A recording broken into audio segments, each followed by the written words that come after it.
aujourd'hui, je sais pourquoi c'est cool de te faire rejeter si jamais tu fais du business.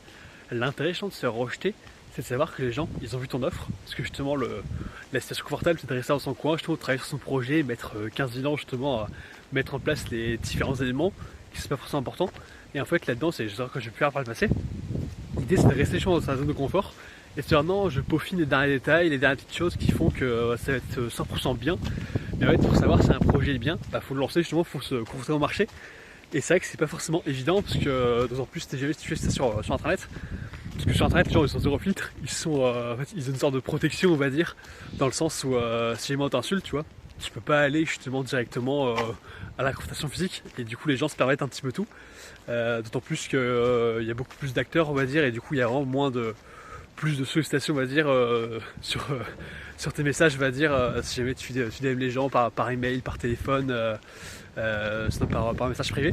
Il y a beaucoup plus de sollicitations par rapport à du porte-à-porte par exemple. C'est pour ça que les gens sont hyper énervés. Et en plus avec cette protection, tu vois, ils peuvent se sentir légitimes de se dire ah, je peux aller renvoyer chier les gens violemment parce qu'en fait je vais pas avoir de risque pour la personne en face. Mais ce qui est intéressant, je pense que ça t'arrive, c'est déjà de comprendre pourquoi est-ce que les gens ils sont vénères dans une offre, parce que ça correspond pas justement par rapport à ce qu'ils recherchent.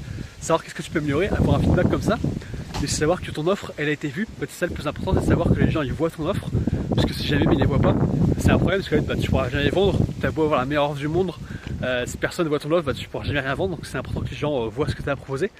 Et c'est important aussi parce que le but de la vente en fait, c'est juste créer des émotions.